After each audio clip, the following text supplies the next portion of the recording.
Praise the Lord. Hello mike. Praise the Lord. జరగండి నాన్న, కొంచెం జరగండి తల్లి, జరగండి. Hello mike test. Praise the Lord. Hallelujah. Right, వైర్లన్నీ ఉన్నాయి.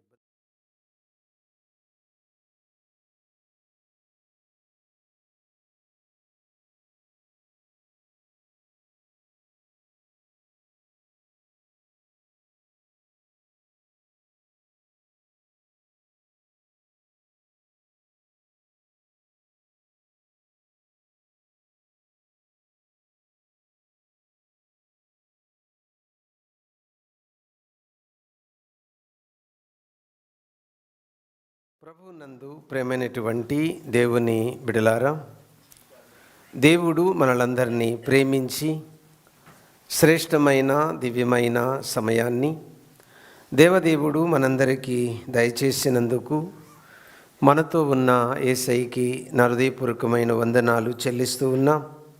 మీరు కూడా శ్రద్ధా భయభక్తులు కలిగి మంచి ఫలములు ఫలించాలన్న ఆశ కలిగి దేవుని సంధిలో కూర్చున్న మిమ్మలను అభినందిస్తూ అందరికీ ప్రభు పేరిట వందనాలు తెలియజేస్తున్నాను. దేవుని బిడ్డలారా, మనం ఈరోజు ఎబ్రీ పత్రిక 6వ అధ్యాయం 13 నుంచి 20 వచనాలు ధ్యానం చేయబోతున్నాం. ఈ భాగం అంతటికీ ఒక పేరు పెట్టాం. అదేంటంటే పరలోక నిరీక్షణకు ఆధారము ఏమిటి? పరలోక నిరీక్షణ అంటే పరలోకం పోతామన్న గ్యారెంటీ ఏంటి? పరలోకములో మనం అడుగు పెడతామన్న గ్యారెంటీ ఏంటి? పరలోకం ఉంది అన్న గ్యారెంటీ ఏంటి? పరలోకం దేవుడు మనకి ఇస్తాడనడానికి గ్యారెంటీ ఏంటి?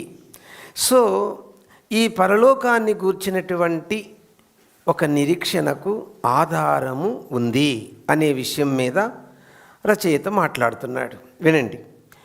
ఈ ఎబ్రీ పత్రికను మనము 3 భాగాలు చేసాం. మొదటి భాగాన్ని ఏమన్నారు? యేసుక్రీస్తు వ్యక్తిగా శ్రేష్ఠుడు. ఆ భాగంలోనే ఉన్నాం మనం. ఎలా శ్రేష్ఠుడు? 1 ప్రవక్తల కంటే శ్రేష్ఠుడు, 2 దూతల కంటే శ్రేష్ఠుడు, 3 మోషే కంటే శ్రేష్ఠుడు, 4 అహరోను కంటే శ్రేష్ఠుడు. ఈ 4వ పాయింట్ దగ్గర ఈరోజు ఈ భాగాన్ని ధ్యానం చేస్తూ ఉన్నాం. మోషే కంటే శ్రేష్ఠుడు ఎలాగో చాలా విషయాలు చూసాం. ఇప్పుడు మనం అహరోను కంటే శ్రేష్ఠుడు ఎలాగో చూస్తూ ఉన్నాం. ఈరోజు ఈ భాగానికి వచ్చాం. ఈ భాగములో ముఖ్యంగా ఈ ఎబ్రీ పత్రిక 6వ అధ్యాయం 13 నుంచి 20 వరకు 13, 14, 15 ఈ 3 వచనాలు దేవుని వాగ్దానం పరలోక నిరీక్షణకు ఆధారం. చెప్పండి. దేవుని వాగ్దానము పరలోక నిరీక్షణకు ఆధారం. 13, 14, 15. ఓకే. 16, 17, 18. ఓకేనా? ఈ 3 వచనాలు ఏంటి? దేవుని ఒట్టు. చెప్పండి. దేవుని ఒట్టు లేక ప్రమాణం. ఒట్టు, ప్రమాణము ఇవన్నీ పర్యాయ పదాలు. పరలోక నిరీక్షణకు ఆధారం. అప్పటికి ఎన్నైనాయి? 2 అయినాయి. లాస్ట్ 19, 20. లాస్ట్ 19, 20 ఈ 2 వచనాలు దేవుని కుమారుని నిరంతర యాజకత్వం పరలోక నిరీక్షణకు ఆధారం. ఇప్పుడు చెప్పండి. పరలోక నిరీక్షణకు 1 దేవుని వాగ్దానం ఆధారం, పరలోక నిరీక్షణకు దేవుని ఒట్టు ఆధారం, పరలోక నిరీక్షణకు దేవుని కుమారుని నిరంతర యాజకత్వానికి ఆధారం. ఇది అవుట్లైన్. ప్రార్థన చేసుకుందామా? ప్రేమ కలిగిన తండ్రి, వాక్యమనే రొట్టె విరచి ఆత్మకు జీవాహారంగా పెట్టి మమ్మలను సర్వ సత్యముల్లోనికి నడిపించుమని యేసుక్రీస్తు నామమున అడుగుచున్నాము తండ్రి. ఆమేన్. ఓకే అండి. దేవుని బిడ్డలారా, గమనించండి. మొదట 13, 14, 15 వచనాలు చూద్దాం. 13, 14లో ఒట్టు గురించి ఉంది. అది 2వ భాగంలో వివరిస్తా. 13, 14 వచనాలు మనం ఏం చూడక్కర్లే ఇక్కడ, ఎందుకంటే 2వ భాగంలో ఒట్టు గురించి ఉంది కాబట్టి అక్కడ చూద్దాం. 15వ వచనం మాత్రమే చూద్దాం. ఈ మొదటి వాగ్దానం, దేవుని వాగ్దానం అన్న మాట దగ్గర చూద్దాం. ఈ 15వ వచనములో 3 మాటలు ఉన్నాయి. ఏ, బి, సి. 3 మాటలు ఏంటంటే, 1 నమ్మకం, చెప్పండి. 1 నమ్మకం, 2 ఓర్పు, 2 ఏంటి చెప్పండి, ఓర్పు. 3 ఏంటంటే ఫలము. 3 పాయింట్స్. ఓకే, ఏ, బి, సి. ఏంటి? 15వ వచనం చదువు పాప, ఒకసారి అందరు వింటారు. చదువు 15వ వచనం చదువు. ఆ మాట నమ్మి అతడు ఓర్పుతో, విన్నారా? నమ్మి, అది మొదటి మాట. అతడు ఓర్పుతో, ఓర్పు రెండో మాట. ఆ వాగ్దాన ఫలము పొంది, ఫలము మూడో మాట. మొత్తం ఎన్ని ఉన్నాయి చెప్పండి? 3 పాయింట్స్ ఉన్నాయి. ఇది మొదటి భాగంలో. మనం ఇప్పుడు ఏం చూడబోతున్నామంటే వాగ్దానం, దేవుని వాగ్దానం. ఈ వాగ్దానాన్ని ఏం చేశాడు అబ్రాహాము గారు? నమ్మాడు. 2, వాగ్దాన విషయంలో ఏం కలిగి ఉన్నాడు? ఓర్పు. 3, ఈ వాగ్దాన విషయంలో ఏం కలిగి ఉన్నాడు? నిరీక్షణ. నిరీక్షణ దాని యొక్క వల్ల కలిగింది ఏంటి? ఫలము. ఓకేనా? ఇప్పుడు నేను 3ని వివరిస్తాను. మొదట ఏమన్నాను? నమ్మిక. బాగా వినండి. ఇప్పుడు దేవుడు ఎలా ఉంటాడో ఎవ్వరికీ తెలియదు. బాగా వినండి. కానీ దేవుణ్ణి ఎలా నమ్మాడు? దేవుడు ఎలా ఉంటాడో తెలియదు ఎవరికి? అబ్రాహాము గారికి. కానీ దేవుణ్ణి నమ్మాడు. ఎలా నమ్మాడు చెప్పండి? చెప్పాలి. ఎలా నమ్మారు చెప్పండి? వినండి. ఇప్పుడు పిల్లలకు గంతలు కట్టి, తల్లులందరినీ వరుసగా పెట్టి పిల్లలను వదిలేస్తే ఈ పిల్లలు వెళ్ళి తల్లులను కనుక్కుంటారా? మళ్ళీ అడుగుతున్నా. పిల్లలకు కళ్ళకు గంతలు కట్టి తల్లులను వరుసగా పెట్టి ఈ పిల్లల్ని వెళ్ళి మీ తల్లిని కనుక్కోమంటే కనుక్కుంటారా? ఎలా కనుక్కుంటారండి? స్పర్శ, ఇంకా స్వరము. చెప్పండి. స్పర్శ, స్వరము, ఇంకా చెప్పాలి. స్మెల్లా? ఓకే, వినండి వినండి వినండి వినండి, బాగా వినండి. బిడ్డ తల్లి ఎగరేస్తే ఏం చేస్తుంది? నవ్వుతుంది. బయట వాళ్ళు ఎగరేస్తే ఏం చేస్తుంది? కారణం చెప్పండి. విశ్వాసం. తల్లి మీద ఉన్న విశ్వాసం. బయట వాళ్ళ మీద వాళ్ళకి ఏం లేదు. అంతే, సింపుల్. కాబట్టి దేవునితో మనం కనెక్ట్ అవ్వాలి. బాగా వినండి. దేవుని నమ్మాలి అంటే ఈ 3ేనండి. ఓకేనా? మొదట మన ఆత్మ యెహోవా పెట్టిన దీపం. అంటే తల్లి జీవానికి బిడ్డకు ఎంత రిలేషన్ ఉందో మన ఆత్మకు దేవునికి అంత రిలేషన్ ఉంది. ఎలా పుట్టిన బిడ్డ తల్లిని కనుగొంటుందో, తల్లి స్పర్శను కోరుకుంటుందో, తల్లి కౌగిలింతను కోరుకుంటుందో, తల్లి యొక్క ప్రేమను ఆప్యాయతను కోరుకుంటుందో, మన ఆత్మ నిజమైన దేవుడు కనెక్ట్ అయినప్పుడు నమ్మడం జరుగుతుంది, ఆయన కోరుకోవడం జరుగుతుంది. కాబట్టి దేవుని బిడ్డలారా, కేవలం స్వరం మాత్రమే విన్నాడు. ఎవరు? అబ్రహాం. ఎవరి స్వరము? నిజమైనది. అప్పుడు దాకా ఆయన గురించి చెప్పబడింది ఏంటంటే విగ్రహారాధన, కుటుంబము. వింటున్నారా?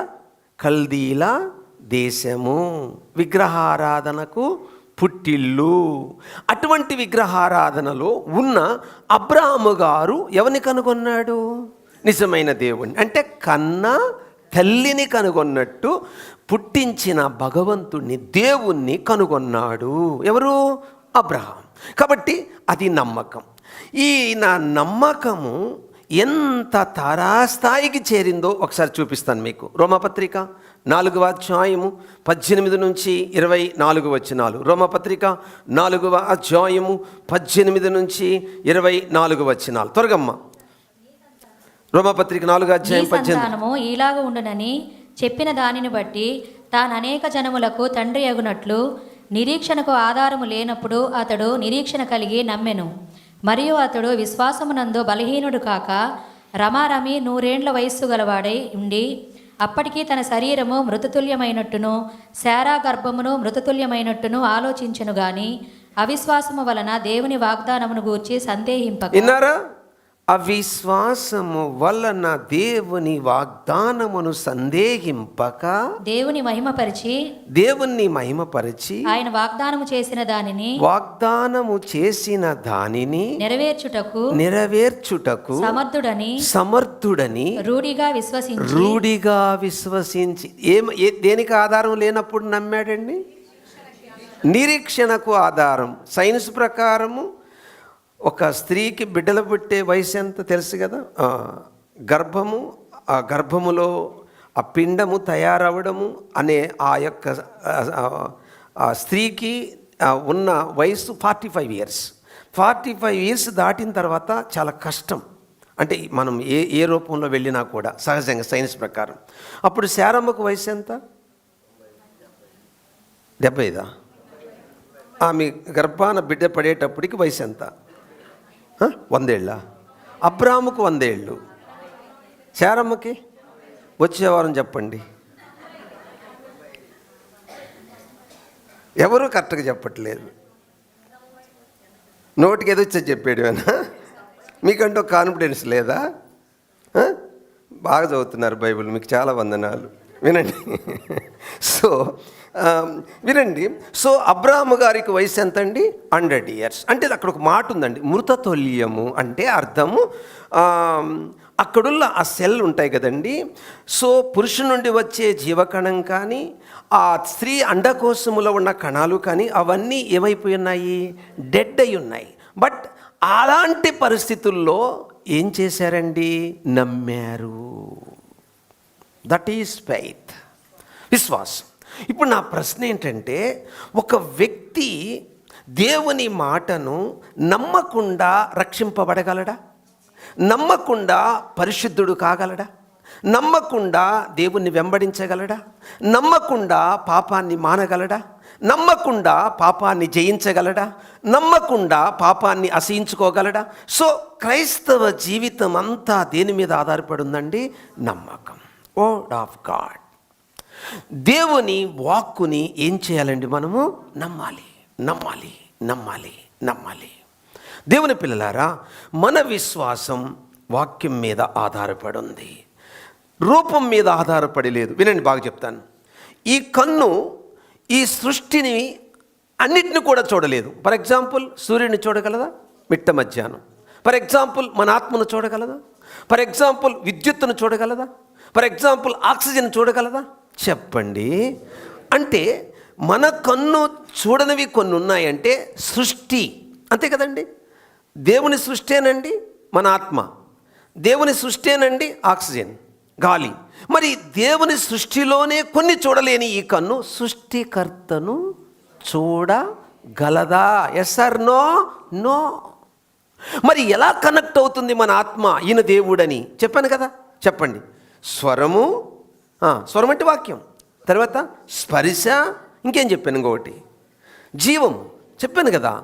ఆయనలో అంటే మనల్ని ఈ మట్టిని తీసి ఆయన బొమ్మగా చేసి ఏం చేశాడు? నాసికారాంధ్రములో జీవాయువు, అదే యెహోవా పెట్టిన దీపం, అది మన ఆత్మ. అంటే మన ఆత్మకు ఆయనకి ఏముంది?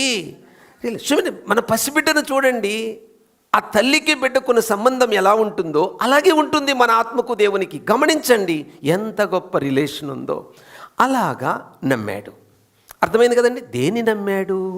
వాక్యాన్ని నమ్మాడు. అంటే వాగ్దానం. దేవుడు ఏమని వినండి, దీనివల్ల ఏం పొందాడు? సంతానం పొందాడు. పాయింట్ 1. నమ్మడము వల్ల ఏం పొందాడు? సంతానం పొందాడు.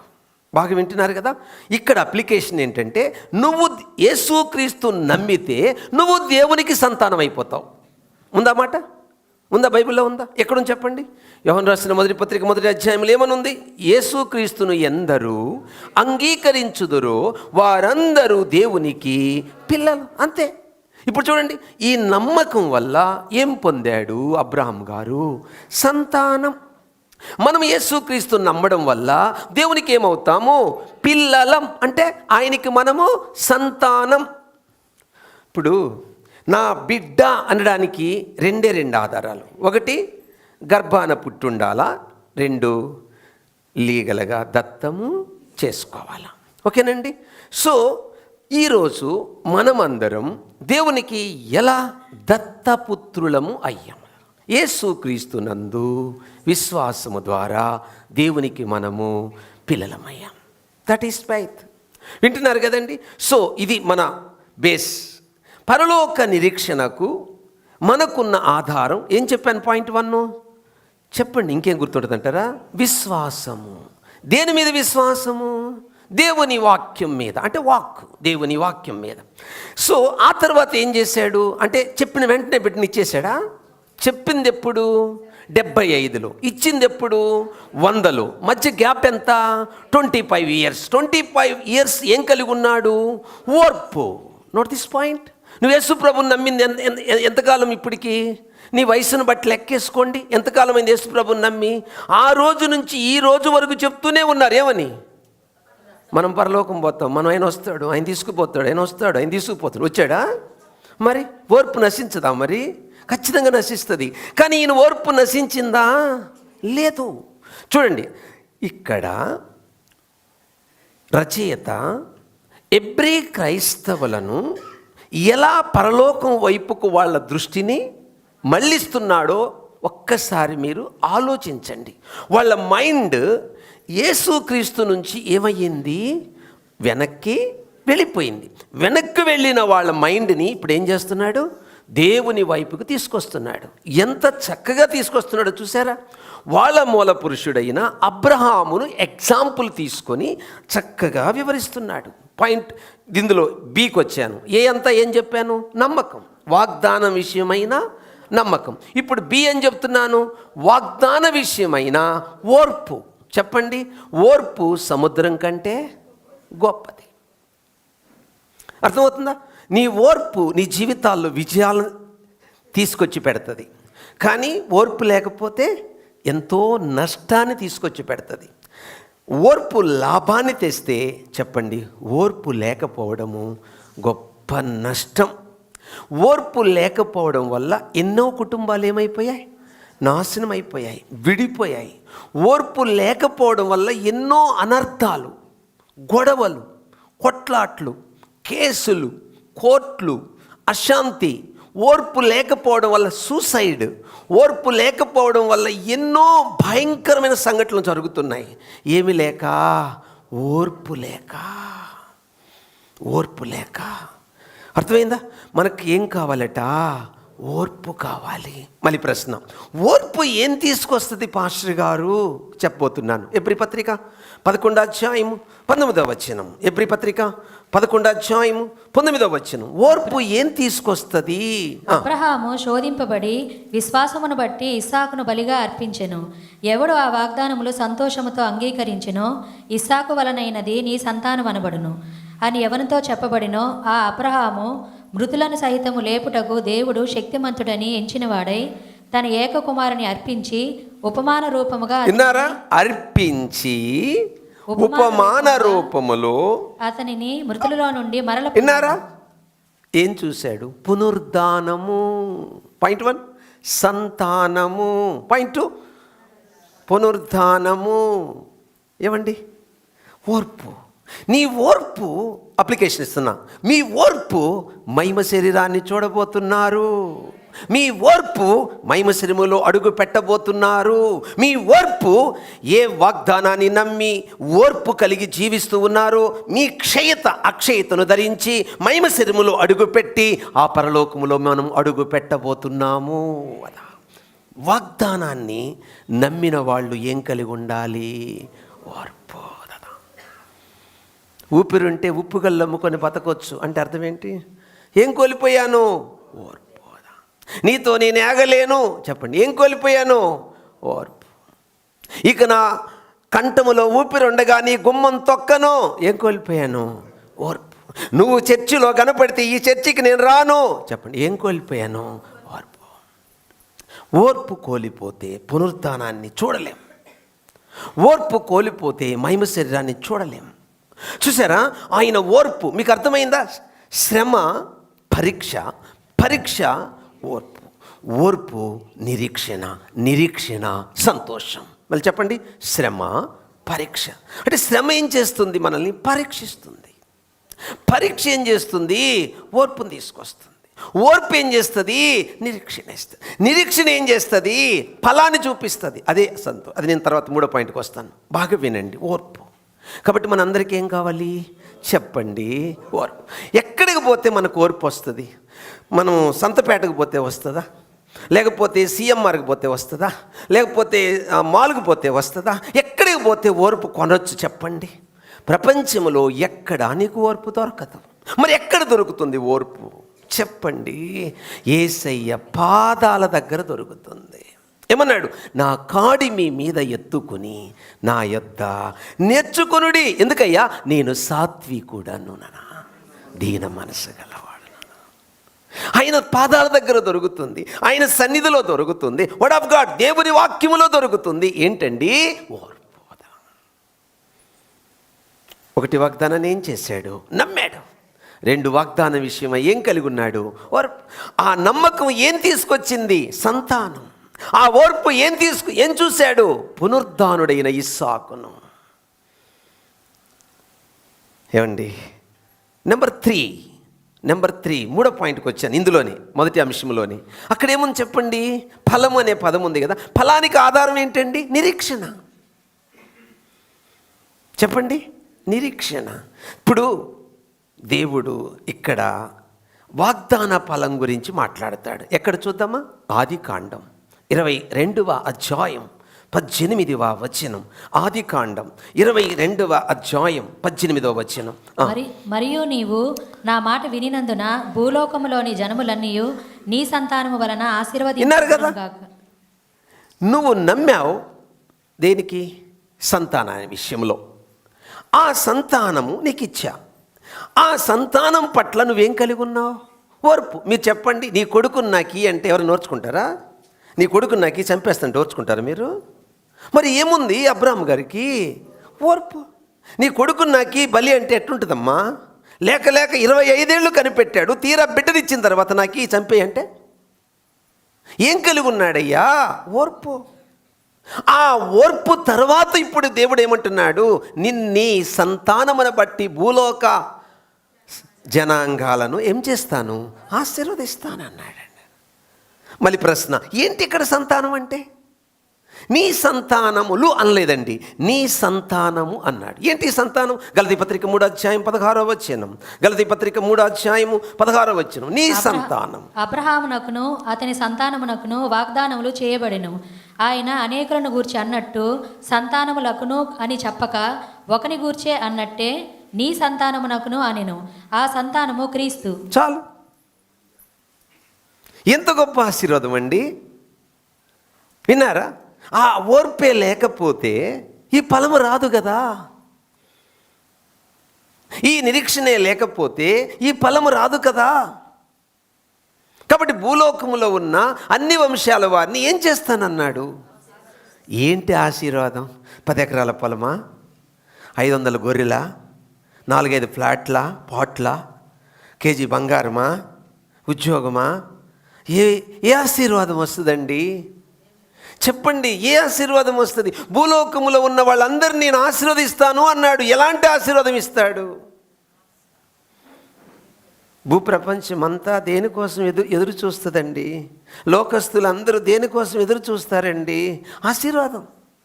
ఏ ఆశీర్వాదం ఇస్తానని చెప్పాడు?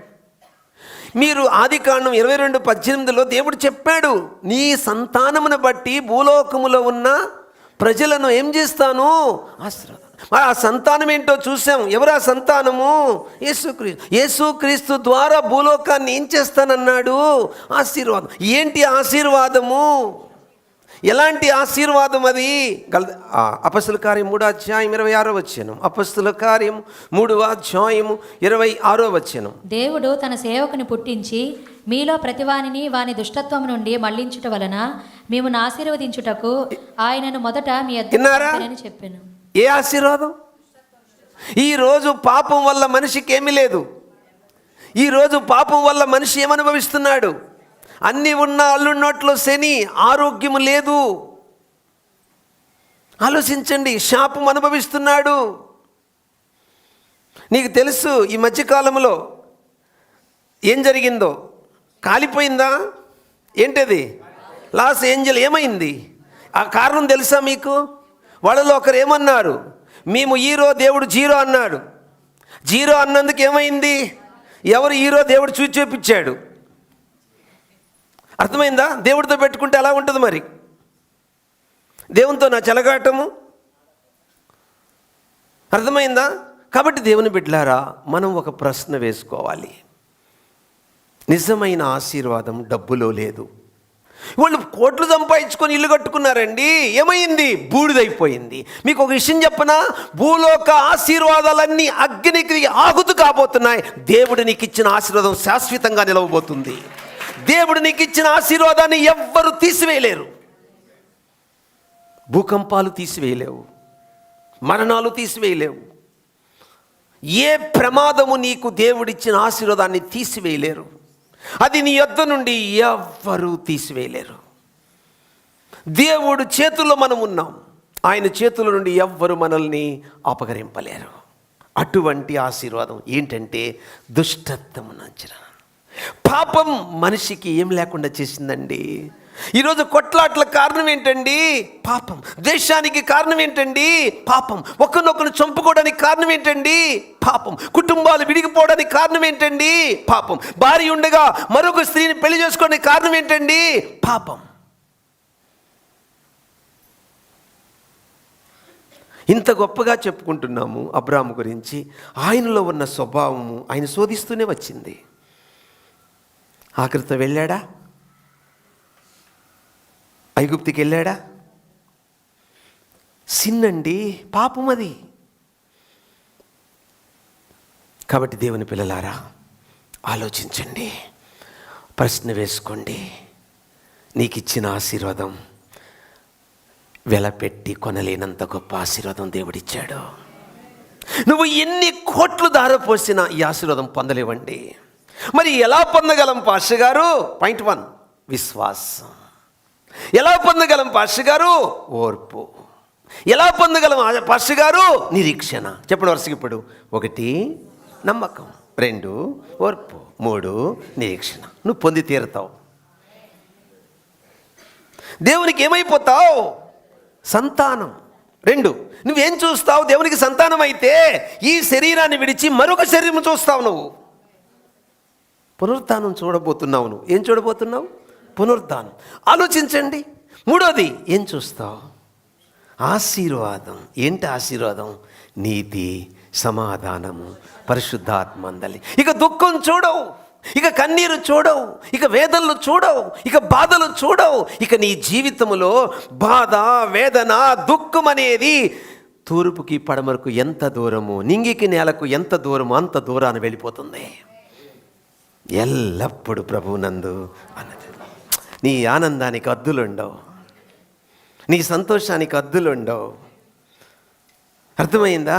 ఈ దరిద్రపు శరీరాన్ని ఎంత చక్కగా తిద్దామన్నా అది ఉండకపోయే, దాని రూపురేఖలు మారుతానే ఉండేనే. ఎన్ని వేల రూపాయలు దానికి క్రీములు రాసినా దాని బ్రతుకులో మార్పు లేకపోయినే. ఏమీ లేకుండా ఉచితంగా దివ్యమైన దివ్య కాంతులతో విరజిమ్మే మహిమ దేహాన్ని దేవుడు నీకు ఇవ్వబోతున్నాడు. అది ఆశీర్వాదం కాదా? అది ఆశీర్వాదం కాదా? ఏమండి, ఎంత గొప్ప ఆశీర్వాదం అండి అది. ఎంతమంది నమ్ముతున్నారు? అందుకే నమ్మితేనే సొమ్ము, నమ్మకపోతే తుమ్ము. ప్రపంచానికి దేవుడు ఒక్కొక్కటి ఎంత చక్కగా చూపిస్తున్నాడండి. వాళ్ళు కోట్ల డబ్బులు సంపాదించుకొని ఎన్ని లగ్జరీ అనుభవిస్తున్నారు. ఏమైపోయిందండి? బూడిదైపోయింది. 2 చూశారు కదా, అది శృంగారముగా ఉన్న పట్టణాన్ని చూపించారు, బూడిదైపోయిన నగరాన్ని కూడా చూపించారు. ఆలోచించండి. ప్రపంచానికి ఒక చిటికలో అన్ని చూపిస్తున్నాడు దేవుడు. బాబు నమ్మితే ఇదిరా, నమ్మకపోతే ఇది, అన్నీ చూపిస్తున్నాడు ప్రపంచానికి దేవుడు. యూట్యూబ్ ఎందుకు వచ్చింది? అందుకే. టీవీ ఎందుకు వచ్చింది? అందుకే. ఏ టీవీ, ఏ యూట్యూబ్ను సాతానుడు మనుషులను పాడు చేయడానికి ఉపయోగించుకున్నాడు, దాన్నే మనుషులను బాగు చేయడానికి కూడా దేవుడు ఉపయోగించుకుంటున్నాడు. అది దేవునికున్న జ్ఞానం, ఆయనకున్న గొప్పతనం అది. ఏమండి? ఓకే, మొదటి అంశం అయిపోయింది. రెండో అంశానికి వెళ్ళిపోతున్నాం. చెప్పండి, ఒట్టు. చెప్పండి, ఒట్టు. ఎంతమంది ఒట్లు పెట్టుకుంటున్నారు? చేతులు ఎత్తండి. ఒట్లు ఎంతమంది పెట్టుకుంటున్నారు? మా అమ్మ తోడు, మా ఆయన తోడు, మా భార్య తోడు, మా బిడ్డ తోడు, మా అత్త తోడు, మా కోడల తోడు. అంటే అర్థం ఏంటి? వాడు పోయినా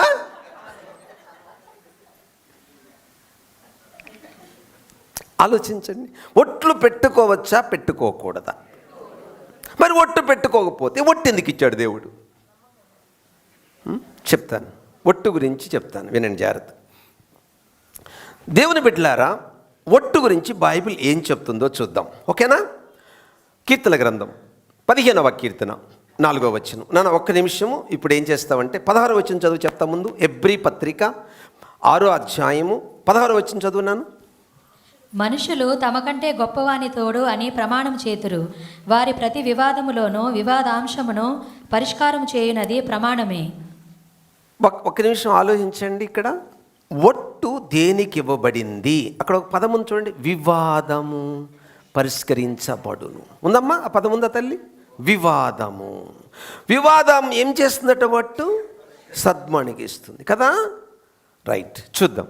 కీర్తన గ్రంథం 15వ కీర్తన 4వ వచనం. కీర్తనల గ్రంథం 15:4. అతని దృష్టికి నీచుడు అసహ్యుడు. అతడు యెహోవా యందు భయభక్తులు గలవారిని సన్మానించును. అతడు ప్రమాణము చేయగా, విన్నారా? అతడు ప్రమాణము చేయగా నష్టము కలిగినను మాట తప్పడు. వినండి, ఒట్టు చెప్పిన మాటను నెరవేరుస్తుంది. ఒట్టు దేనికి ఇవ్వబడింది? దేవుడు ఏం చెప్పాడు? దేవుడు ఏం చెప్పాడు? అదేనా ఆ వాగ్దానములు ఏముంది? సంతానం. ఇప్పుడు ఏం చెప్తున్నాడు హెబ్రీ క్రైస్తవులకు రచయిత?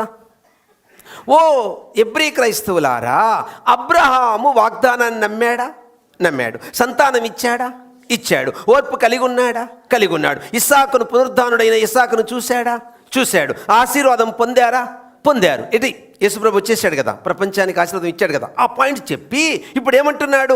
మీరు యేసుక్రీస్తుని నమ్మితే మీరు దేవునికి ఏమవుతారు? సంతానం. మీరు ఓర్పు కలిగి ఉంటే ఏం చూస్తారు? మహిమ శరీరం. మీరందరూ నిరీక్షణ కలిగి ఉంటే ఎక్కడ అడుగు పెడతారు? దేవుడిచ్చిన ఆశీర్వాదకరమైన పట్టణంలో, పరలోకంలో అడుగు పెడతారు అని చెప్పి దానికి ఆధారం ఏంటి? అబ్రహాముతో దేవుడు పెట్టుకున్న ఒట్టు. ఏం తీసుకొచ్చాడండి? పొట్టు. రెండో అంశం అదే, ఒట్టు. అయ్యా పలానోడు తోడు అనలా. ఏం చెప్పాడు? మనోళ్ళు ఏం చేస్తారా? మా అమ్మాయి తోడు, నా కూతురు తోడు, మా ఆవిడ తోడు అంటే ఆమె పోతే ఇంకోటి చేసుకోవచ్చని ఒట్టు పక్కన తోడు పెడతారు. ఈయన ఎవరితో పెట్టాడు? ఒట్టు నా తోడు. అంటే ఇంకా ఆయనకి మించిన వాళ్ళు అది దాని అర్థం. మనం ఎందుకు మన తోడు పెట్టుకుంటామంటే, నువ్వు నన్ను ఎట్టా నమ్మట్లా. నా భార్యను నమ్ముతావుగా, తోడు. నా బిడ్డను నమ్ముతావుగా, బిడ్డ తోడు. ఇప్పుడు మీకు అర్థమైందా? ఈయన తోడు ఎందుకు పెట్టుకోడు? వాడు నమ్మడు. ఇప్పుడు ఎవరు తోడు? దేవుడు అంటున్నాడు, నా తోడే, నాకంటే గొప్పవాడికి ప్రపంచంలో లేడు. దేవుని పిల్లలారా, ఆలోచించండి. ఎంత గొప్ప విషయమో ఆలోచించండి. మనకు ఏముందండి? ఆధారం. మనకు దేవుడిచ్చిన వాగ్దానానికి ఏముందండి? ఆధారం. ఒట్టు.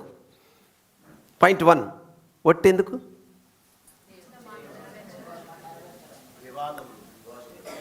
అది ఓకే.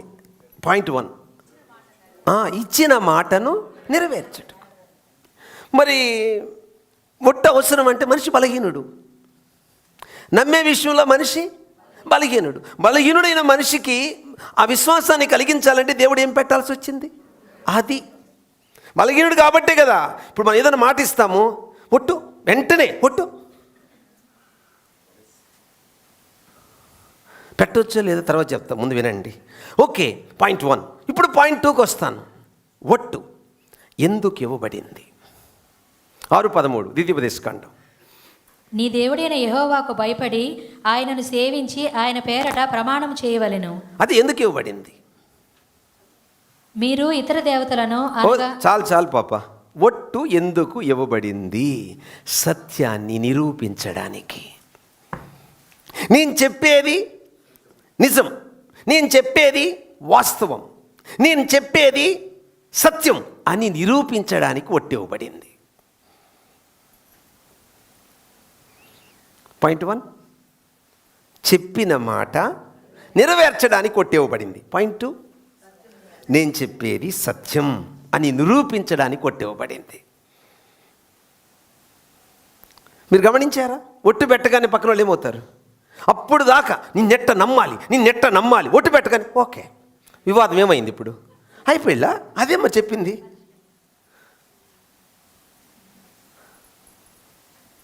అర్థమైందా? నా తోడు నిన్ను నేను ప్రేమిస్తున్నా, అయితే నమ్ముతా. అర్థమైందా? 1, మాట నెరవేర్చడం. 2, నేను చెప్పేది సత్యం, నేను అబద్ధం ఆడడంలా, నిన్ను మోసం చేయడంలా. ఆ తర్వాత ఏం చేస్తాడు? కత్తి ఒకటి తీసుకొని కోసి రక్తం తీసి ఐ లవ్ యూ. ఎందుకు? నట్టేట్లో ముంచడానికి. బట్ 1, నెంబర్ 1 మాట నెరవేరుస్తుంది. 2, ఇది సత్యము నిరూపిస్తుంది. ఆలోచించండి. అయితే ఇప్పుడు ప్రశ్న, పాస్టర్ గారు ఇంత గొప్ప అర్థం భావం ఉంటే దేవుడు ఎందుకు ఒట్టును తీసేయమన్నాడు? ఏమండి, ఇంత భావం ఉంది కదా ఒట్టులో, ఇంత అర్థం ఉంది కదా, అది మంచిదే కదా. అసలు యేసు ప్రభు ఒట్టును వద్దని ఎందుకు కరాఖండిగా చెప్పాడు? 5:34 మత్తయి సువార్త 5:34. నేను మీతో చెప్పినదేమనగా, ఎంత మాత్రమో ఒట్టు పెట్టుకొనవద్దు. ఆకాశము తోడనవద్దు, అది దేవుని సింహాసనము. భూమి తోడనవద్దు, అది ఆయన పాదపీఠము. యెరూషలేము తోడనవద్దు, అది మహారాజు పట్టణము. నీ తల తోడని ఒట్టు మొత్తం ఎన్ని ఉన్నాయమ్మా? మొత్తం ఎన్ని ఉన్నాయి? చదువుకొని వచ్చారు బైబిల్ మీరు? ఎన్ని ఉన్నాయి? మొదటి దేంతో పెట్టుకోవద్దన్నాడు? 2, 3, 4. ఇప్పుడు చెప్తే నేనండి.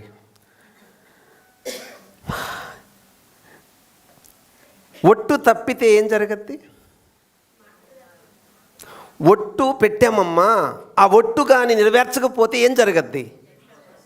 తెలుసా మీకు ఈ విషయం? మీకు తెలుసా తెలియదా? చెప్పండి ముందు. ఒట్టు నెరవేర్చకపోతే శాపం వస్తుంది, శిక్ష వస్తుంది, ఉగ్రత వస్తుంది, ప్రాణం కోల్పోయే ప్రమాదం వస్తుంది. అంతుంది ఒట్టులో. అందుకే కదా మీరు మొదటి మాటలు నష్టము కలిగినను. ఎందుకు? అంత ఉగ్రత ఉంది ఒట్టు తప్పితే. అప్పుడు వీళ్ళు ఏం చేశారంటే, అయ్యా ఒట్టేమో పెడుతున్నాం, కొన్ని కారణాల వల్ల, కొన్ని పరిస్థితుల వల్ల ఒట్టుని ఏం చేయలేకపోతున్నాం? నెరవేర్చలేకపోతున్నాం. దానికి ప్రత్యామ్నాయం ఏమైనా ఉందా అని అడిగారు ప్రజలు. ఎవరిని? మత పెద్దలని. అప్పుడు మత పెద్దలు ఏం చేశారంటే, ఒరే అబ్బాయి, నేరుగా దేవునితో పెట్టుకుంటే ముక్కలు కైమా చేసేస్తాడు మిమ్మల్ని, కాబట్టి నేరుగా దేవునితో పెట్టొద్దు. ఏంటది? ఒట్టు. దేవుని నామమునని పెట్టొద్దు, యెహోవా నామమునని పెట్టొద్దు. మీరేం చేస్తారంటే, యెరూషలేము తోడనేయండి, భూమి తోడనండి. అర్థమవుతుందా మీకు? ఆకాశం తోడనండి. ఎందుకు? ఒకవేళ ఒట్టు మీరినా మీకు శిక్ష. అది సీక్రెట్. మీకు అర్థమవుతుందా? ఒక మనిషి ఒట్టు మీరితే ఏమొస్తుంది? ఉగ్రత, శిక్ష. అందుకని వీళ్ళు ఏం చేశారు? దేవుని పేరట ఒట్టు పెట్టొద్దు. మరి ఎవరు పేరట పెట్టండి? యెరూషలేము పేరట పెట్టండి, ఆకాశం పేరట పెట్టండి, భూమి తోడు పెట్టండి, నీ తల తోడు పెట్టండి. అప్పుడు దేవుడు అన్నాడు, వరి పిచ్చోడా, నువ్వు ఆకాశం తోడన్నా నా నామను పెట్టినట్టే అన్నాడు ఆయన. ఎందుకు? ఆకాశం నా సింహాసనం. నువ్వు భూమి తోడు పెట్టినా, చెప్పండి, నా నామమును పెట్టినట్టే. ఎందుకు? అది నా పాదపీఠం. యెరూషలేము తోడన్నా నా నామం పెట్టినట్టు. ఎందుకు? అది నా సింహాసనం. అంటే అది నేను పరిపాలించే రాజధాని, రాజు యొక్క నగరం అది. చివరికి నువ్వు తలతోడని పెట్టినా ఆ తలకు సృష్టికర్త నేనేరా. నా నామను పెట్టినట్టే నువ్వు. అర్థమైందా? నా నామను పెట్టినట్టే. మరి ఏం చేయాలి ప్రభువా? నువ్వు ఎట్టా ఒట్టు నిలబెట్టుకోలేవురా, నువ్వు బలహీనుడురా, నీకు అబద్ధం ఆడటమే తెలుసు. ఇప్పుడు చెప్పండి, ఎవరైనా ఒట్టు పెడితే అర్థం ఏంటో తెలుసా? నా అబద్ధాన్ని నమ్మండి అని అర్థం. ఒట్టు ఎందుకు పెడతారు ఇప్పుడు చెప్పండి? ఇప్పుడు ఎవరైనా ఒట్టు ఎందుకు పెడతారు చెప్పండి? నేను చెప్పేది పచ్చి అబద్ధం, నమ్మండి బాబోయ్. ఒట్టు పెట్టే వాళ్ళని నమ్మకండి. ఎందుకు? అబద్ధం. అబద్ధాన్ని నమ్మించాలంటే ఏం చేయాలి? ఒట్టు పెట్టాలా? పాస్టర్ గారు అట్లయితే ఒట్టు ఎక్కడ పెట్టకూడదా? పెట్టొచ్చు, ఒక్క చోట. ఎక్కడ? బైబిల్ తీయండి, మత్తయి సువార్త 26వ అధ్యాయం 63వ వచనం. అందుకు ప్రధాన యాజకుడు ఆయనను చూచి, నీవు దేవుని కుమారుడువైన క్రీస్తువైతే ఆ మాట మాతో చెప్పుమని జీవము గల దేవుని తోడని నీకు ఆనపెట్టుచున్నాను. అదే సన్హెడ్రిన్ సభ అంటే సుప్రీంకోర్టు. కోర్టు పరిధిలో తప్ప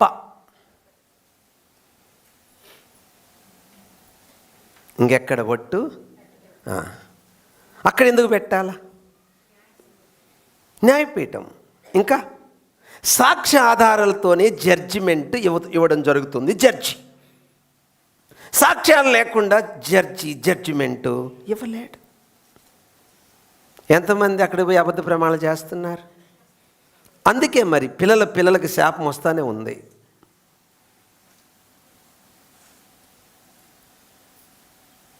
బీపీ, షుగరు ఎట్ట యాడైని అయిపోవు. ఇలాంటి ప్రమాణాల వల్ల కొత్త యాడ్ అవుతాయి. అందుకే మనం ప్రమాణాలు చేయకూడదు.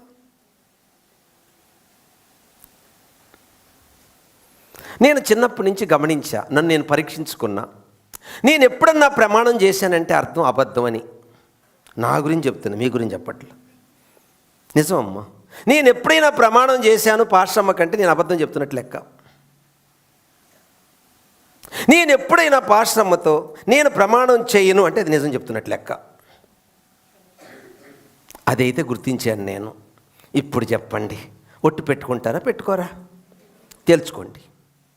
పెట్టుకున్నారనుకోండి, చెప్పండి, తినింది కక్కిందాక దేవుడు కొడతాడు. ఒట్టు దయచేసి పెట్టుకోవద్దు. ఓకేనా? ఇప్పుడు చెప్పండి, మరి ఎలా? మీ మాటలు అవునంటే అవును, కాదంటే కాదు.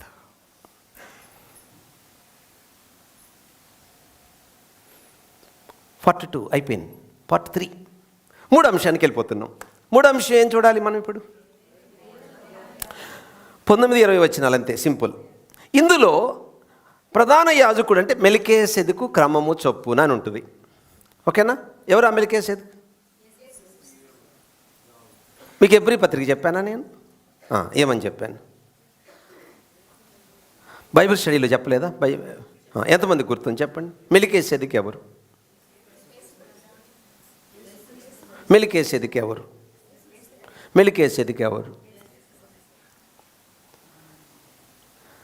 యేసుక్రీస్తును పోలి మెల్కీసెదెకున్నాడా? మెల్కీసెదెకును పోలి యేసు ప్రభు ఉన్నాడా?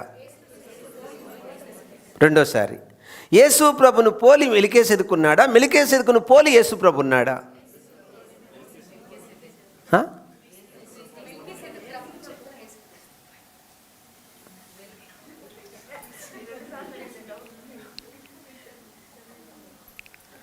ఓకే. ఈ మెల్కీసెదెకు వంశావళి లేదు, తండ్రి లేదు, ఆధారాలేమీ లేవు. రూల్ ప్రకారం యాజకత్వం దేంట్లో నుంచి రావాలి? లేవి. మరి యేసు ప్రభు ఎవరు? యూదా గోత్రం. ఆ మొదటి మెల్కీసెదెకు ఏమీ లేదు, కానీ ఆయన ఏమయ్యాడు? అబ్రహాముకు యాజకుడు. అంటే ఆ క్రమములో ఎవరు వస్తారు? యేసు ప్రభు వస్తాడు. అంటే అర్థం ఏంటి? వినండి. ఒకవేళ ప్రధాన యాజకుడు వస్తే ఎప్పుడు వస్తాడు? సంవత్సరానికి ఒక్కసారి. ఆ ప్రధాన యాజకుడు ఎక్కడ అడుగు పెట్టాలి? అతి పరిశుద్ధ స్థలంలో అడుగు పెట్టాలి. ఆ ప్రధాన యాజకుడు కానీ ఆ అతి పరిశుద్ధ స్థలములో దైవ ప్రత్యక్షతను చూస్తే ఏమైపోతాడు? అక్కడికక్కడే చనిపోతాడు. ఈయన తప్ప మిగిలిన సామాన్య ప్రజలు రాగలరా? రాలేరు. ఇప్పుడు ఏం చెప్పాలనుకుంటున్నాడు ఈయన ఇక్కడ? మీకు ముందే చెప్పాను కదా, ఏ పాయింట్లో ఉన్నాం మనం? అహరోను కంటే ఆ పాయింట్ దగ్గర ఉన్నాం. ఇది తీసుకొస్తున్నాడు ఇప్పుడు. చూడండి, ఒక టెక్స్ట్ ప్రారంభించిన రచయిత ఎండింగ్కి వచ్చేటప్పుడు దేన్ని హైలైట్ చేస్తున్నాడో చూడండి. బాబు, వీళ్ళు ఏమనుకున్నారు? తిరిగి వెనక్కి ఎలా అనుకుంటున్నారు? వెనకంటే ఏముంది? బలులు, సబ్బాతు, ధర్మశాస్త్ర కర్మ కాండాలు. అక్కడికి ఎలా అనుకున్నారు వీళ్ళు? దానికి అనుసరిస్తున్నాడు. ఆ యాజకుడికి ఈ యాజకుడికి తేడా చెప్తా వినండి అంటున్నాడు రచయిత. మరి ఆ యాజకుడు ఏంటి? తన కొరకు ఇతరుల కొరకు బల్లర్పించాడు. మరి ఈ యాజకుడు తన కొరకు కాదు, మన కొరకే. మరి ఆ యాజకుడు ఒక్కడే వెళ్ళాలి. అతనితో పాటి ఎవరైనా వెళితే చచ్చిపోతారు. మరి ఈయన పరిస్థితి ఏంటి? చదవండి 20వ వచనం, ఎబ్రీ పత్రిక 6వ అధ్యాయం 20వ వచనం. నిరంతరము మెల్కీసెదెకు క్రమం చొప్పున ప్రధాన యాజకుడైన యేసు అందులోనికి మనకంటే ముందుగా మన పక్షమున ప్రవేశించి. ఎందులోకి? పరలోకమనే అతి పరిశుద్ధ స్థలములోనికి. మీకు ఆల్రెడీ టైట్లే పెట్టాను పైన. పరలోక నిరీక్షణకు ఆధారమే. ఎప్పుడైనా సబ్జెక్టు గుర్తుపెట్టుకోండి, అంశం చుట్టే పాయింట్స్ తిరుగుతాయి. దేని చుట్టూ తిరుగుతాయి? అంశం చుట్టే ప్రతి మేజర్ పాయింట్, ప్రతి సబ్ పాయింట్, టోటల్ పాయింట్స్ దేని చుట్టూ తిరుగుతాయి? అంశం చుట్టే తిరుగుతాయి. అలా తిరగకపోతే తల తోకలేని అంశం అవుతుంది. ఇప్పుడు అర్థమైందా? ఎవరు ప్రవేశించారు? మన పక్షముననుంది. మరి మనం వెళ్తామా ఇప్పుడు అక్కడికి? ఇప్పుడు 19వ వచనం ఎబ్రీ పత్రిక 6వ అధ్యాయం 19వ వచనం. ఈ నిరీక్షణ నిశ్చలమును స్థిరమునై మన ఆత్మకు లంగరు వలె నుండి తెరలోపల. ఆగండి, లంగర్ అంటే తెలుసా? సముద్రం. వెళ్ళొచ్చారా సముద్రం దగ్గరికి? ఆ ఓడని ఏం చేస్తుంది? అది వరదలు వచ్చినా, అంటే పెద్ద పెద్ద అలలు వస్తాయి కదా, అలలు వచ్చినా ఉంటుందా? ఏం కాదా? చెప్పండి. అంటే నీకు కష్టాలు వస్తాయా? నీకు శ్రమలు వస్తాయా? నీకు నిందలు వస్తాయా? నీకు అవమానాలు వస్తాయా?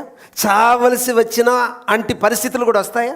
వచ్చినా నీ ఆత్మను ఎవ్వరు కదిలించకుండా లంగరవలే ఆయనలో నిన్ను స్థిరపరిచిన దేవుడు ఆయనలోనికి నిన్ను తీసుకొని వెళ్ళబోతున్నాడు. 19వ వచనం పూర్తిగా చదవమ్మా. ఈ నిరీక్షణ నిశ్చలమును స్థిరమునై మన ఆత్మకు లంగరు వలె నుండి తెరలోపల ప్రవేశించుచున్నది. తెరలోపల విన్నారా? చెప్పండి, ఏ తెర? ఏ తెర? ఏ తెర? పరిశుద్ధ స్థలానికి అతి పరిశుద్ధ స్థలానికి మధ్యలో ఏముంటుంది? తెర. ఏంటా తెర? ఏంటా తెర?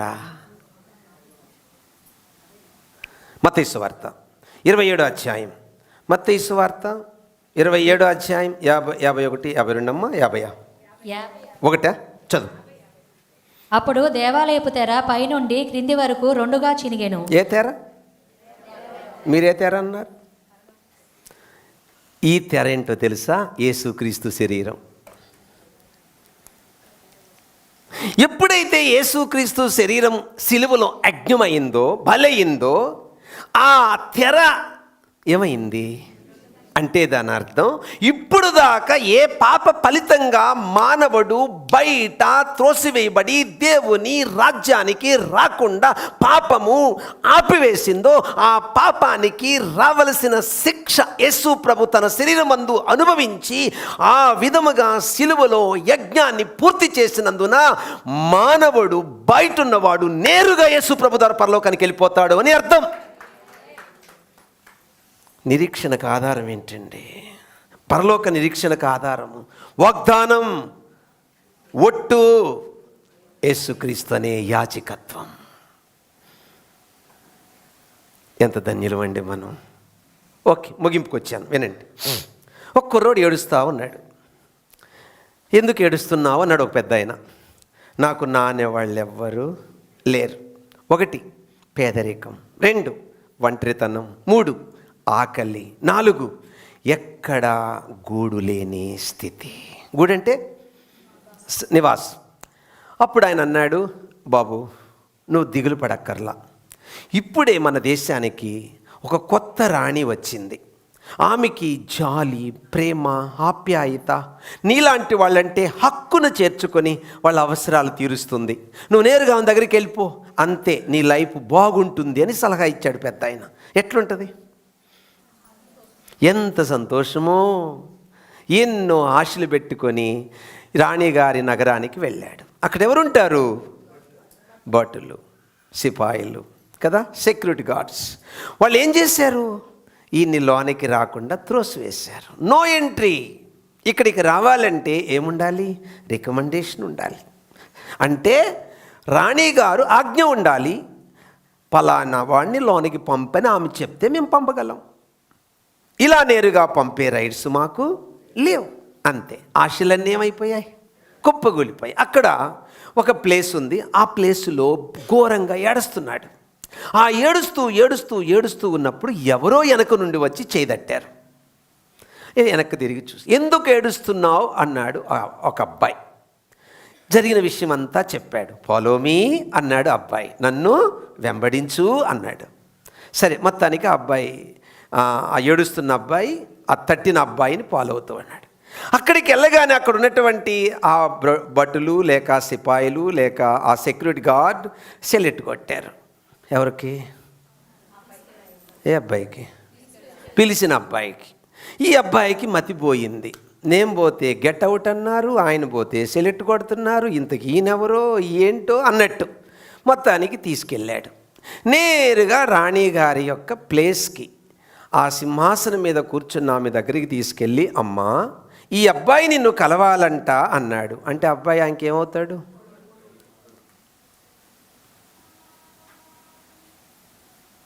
ఆ సింహాసనం మీద ఉన్న ఆ పరలోకపు తండ్రికి వద్దకు నేరుగా మమ్మల్ని తీసుకెళ్ళిన వాడు యేసు. భిక్షగాళ్ళలాగా మనము పడి ఉన్నాం లోకంలో, ఆదరణ లేక పడి ఉన్నాం లోకములో, ఒంటరితనాన్ని అనుభవిస్తున్నాం లోకములో. అలాంటి నిస్సహాయ నిస్పృహల మధ్య సాగుతున్న మన బ్రతుకులను తట్టి లేపి ఫాలో మీ అని చెప్పి ఆయన వెంట, అందుకే నేనే మార్గం, నేనే సత్యం, నేనే జీవం, నా ద్వారా. చెప్పండి, పరలోక నిరీక్షణకు ఆధారం ఏమిటి? 1 వాగ్దానం, 2 ఒట్టు, 3 దేవుని కుమారుని యాజకత్వం. ఎంత ధన్యులమండి మనం. మీ ముఖం వెలిగిపోవాలా? ఎందుకు? పేరెన్ లెవెల్ రాసినందుకు కాదు, సత్యం తెలుసుకున్నందుకు. మీ ముఖం ప్రకాశించాలా? ఎందుకు? 1000 లైట్ వెలుగుతున్నందుకు కాదు, మన గుండెల్లో పరిశుద్ధ ఆత్మ ప్రకాశిస్తున్నందుకు. ఆయన మనకు సంచకరువు. మీకు తెలుసు కదా, ఏదైనా ఒకటి కొనేటప్పుడు ముందేం చేస్తాం? అడ్వాన్స్. సంచకరువు అని ఉంది బైబిల్లో. అంటే పరిశుద్ధాత్మ. బాబు నేను ఏదైతే మీకు వాగ్దానం చేశానో అవన్నీ మీ సొంతం అవ్వడానికి నేను మీకు పరిశుద్ధాత్మను సంచకరువుగా మీ గుండెల్లో పెట్టాను. అంటే గ్యారెంటీ. ఒట్టు దేన్ని చూపిస్తుంది? ఒట్టు ఒట్టు ఒట్టు ఒట్టు నాన్న. వారంటీ కాదు. వారంటీ అంటే రిపేర్ చేసి ఇవ్వడం, గ్యారెంటీ అంటే రీప్లేస్. గ్యారెంటీ. పరిశుద్ధాత్మ గ్యారెంటీ. దేనికి గ్యారెంటీ? దేవుడు ఇచ్చిన వాగ్దానం నెరవేర్చడంలో గ్యారెంటీ. నువ్వు పునరుద్ధాన శరీరం పొందడములో గ్యారెంటీ, నువ్వు పరలోకములో అడుగు పెట్టడములో గ్యారెంటీ, ఆ నిత్యత్వములో ఆయనతో రాజ్యం ఏలడం కూడా గ్యారెంటీ. No warranty. అందరూ లేచి నిలబడదాం.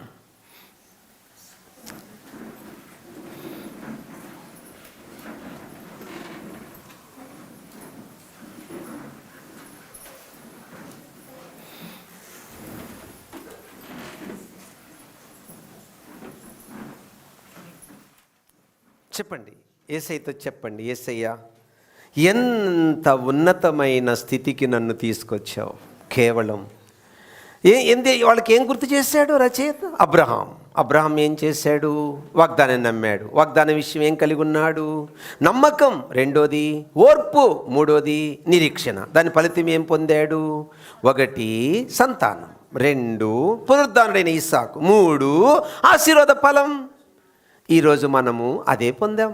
నమ్మడం ద్వారా దేవునికి ఏమయ్యాం? సంతానం. నమ్మడం ద్వారా ఏం చూడబోతున్నాం? మహిమ శరీరం. నమ్మడం ద్వారా ఎక్కడ అడుగు పెట్టబోతున్నాం? పరలోకంలో. కాబట్టి ఏం కలిగి ఉండాలి? ఓర్పు.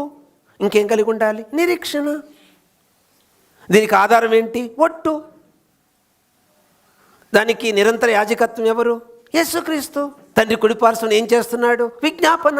ఎవరి కోసం? మన కోసం. ఏమని? మనం జారిపోతే ఇంకొక అవకాశము ఇమ్మని, మనం తప్పు చేస్తే క్షమించమని, సరిచేయమని, దిద్దమని. అబ్బబ్బబ్బబ్బబ్బా! ఎందుకు? నేరుగా ఆ క్రీస్తు అనే తెర ద్వారా ఆయన పరలోక అతి పరిశుద్ధ స్థలములో అడుగు పెట్టడానికి. చెప్పండి, యేసయ్యా ఎంత గొప్ప భాగ్యం ఇచ్చావు యేసయ్యా, ఎంత గొప్ప ఐశ్వర్యం ఇచ్చావు యేసయ్యా, ఎంత గొప్ప ఆనందం ఇచ్చావు యేసయ్యా.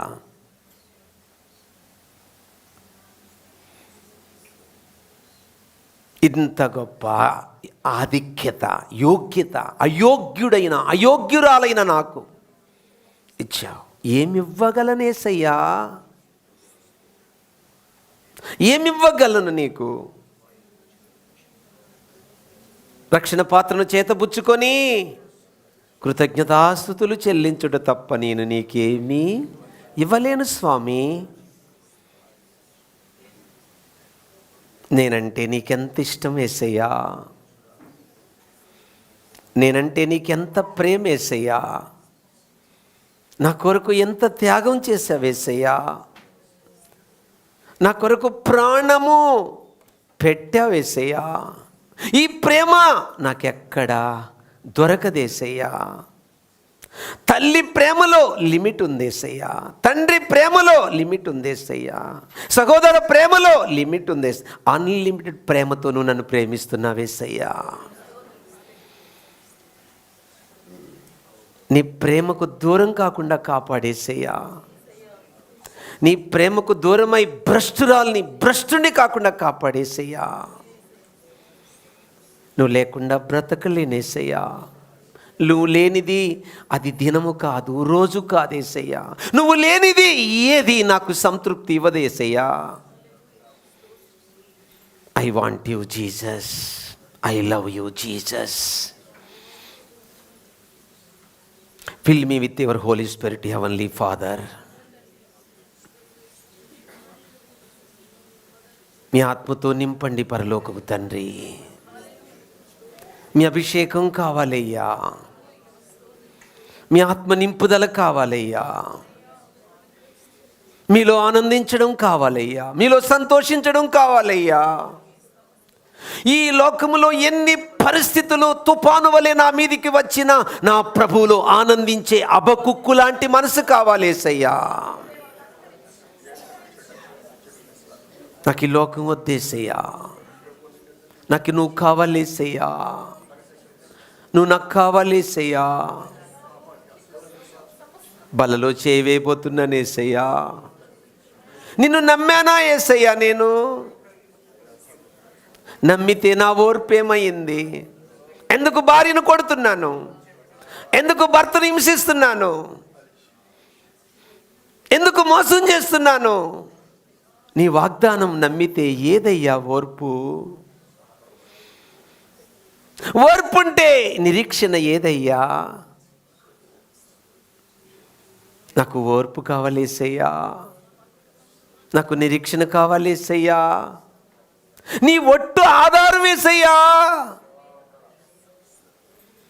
నీ యాజకత్వం ఆధారం వేసయ్యా, నీ దగ్గరికి రాబోతున్నాననడానికి, నీ సన్నిధిలో అడుగు పెట్టబోతున్నాననడానికి నీకు కావాలేసయ్యా. స్టార్ట్. 2 నిమిషాలు ప్రార్థించండి.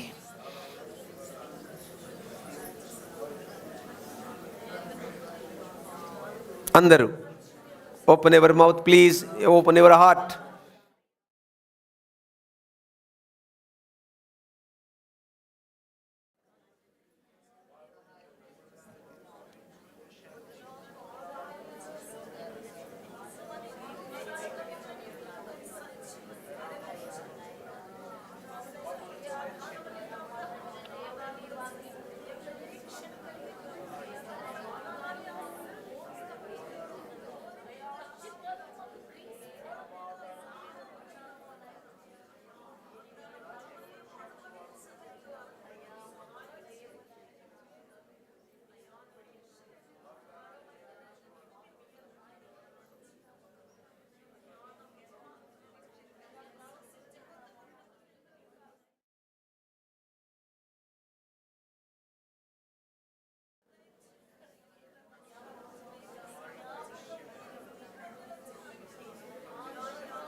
ప్రార్థన.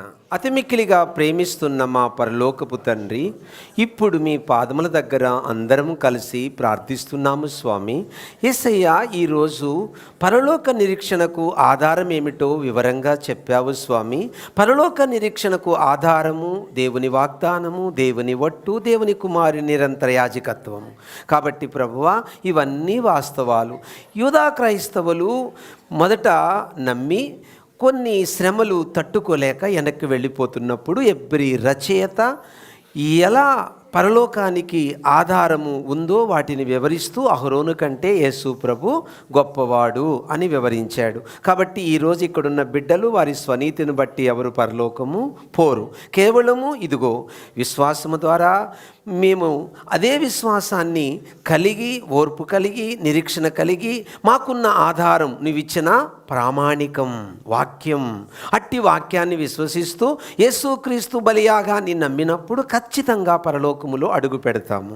కాబట్టి భూమి మీద ఒకవేళ మేము జారిపోతే పడిపోతే వాటికి మీ కుమారుని రక్త ప్రోక్షణ మళ్ళీ మాకు విమోచన, విడుదల, ఆనందము కలిగిస్తుంది. కాబట్టి తప్పు ఎక్కడ జరిగిందో, ఏ విషయంలో జరిగిందో, ఎక్కడ తప్పుడు ప్రమాణాలు చేశామో, ఎవరిని మోసం చేశామో, ఎవరిని దుఃఖపెట్టామో, ఎవరికి కీడు చేశామో, ఎక్కడ బూతులు మాట్లాడామో, ఎక్కడ నోరు జారిందో, ఎక్కడ మనసు జారిందో, ఎక్కడ హృదయం జారిందో, ఎక్కడ హృదయంలో అసభ్యకరమైన ఊహిస్తున్నామో అది ఘోరమైన వ్యాధి గలది, దాన్ని గ్రహింపగలవాడు ఎవడు అని చెప్పిన రీతిగానే గ్రహింపక మోసపోకుడి దేవుడు వెక్కిరింపబడు. ఓ మనుషుడా, నువ్వు ఏమి విత్తుదువో ఆ పంట కోస్తావని లేఖనం చెప్తుంది. కాబట్టి నేను నీ పిల్లలు భర్తను మోసం చేసినా, భార్యను మోసం చేసినా, పిల్లలను మోసం చేసినా, తల్లిదండ్రులు మోసం చేసినా, అత్తను మోసం చేసినా, కోడలను మోసం చేసినా, పక్కింటి వాళ్ళని మోసం చేసినా అది వాళ్ళకి తెలియకపోవచ్చు. మమ్మలను కన్న దేవుడుగా నీకు రహస్యమైనది ఏదియో లేదు. నేను దూరం నుండి దేవుడిని మాత్రమేనా, సమీపం నుండి దేవుడిని కానా, నాకు తెలియకుండా రహస్య స్థలములో దాగగలిగిన వాడు ఎవడైనా ఉన్నాడా అని ప్రశ్నించిన దేవుడువయ్యా. కాబట్టి భయముతో, వణకతో, ఇంకా పవిత్రతలో, పరిశుద్ధతలో, నీతిలో నేను నీ పిల్లలు ఎదుగుదుముగాక. ఈ రొట్టె యేసునామమున పవిత్రమగునుగాక, ఈ ద్రాక్షరసం యేసునామమున పవిత్రమగునుగాక, ఇక్కడున్న వస్తువులు యేసునామమున పవిత్రమగునుగాక, అయోగ్యముగా కాక భయముతో, వణకతో బలలో చేయవేదురుగాక, ఇంకా పరిశుద్ధతలో కొనసాగుదురుగాక, పడిన వారు తిరిగి లేపబడుదురుగాక, నామకార్థులు నిజ క్రైస్తవులు అవుదురుగాక, క్రీస్తు రక్త ప్రోక్షణ అందరిలో ప్రవగించునుగాక. యేసు నామమున అడుగుచున్నాము తండ్రి.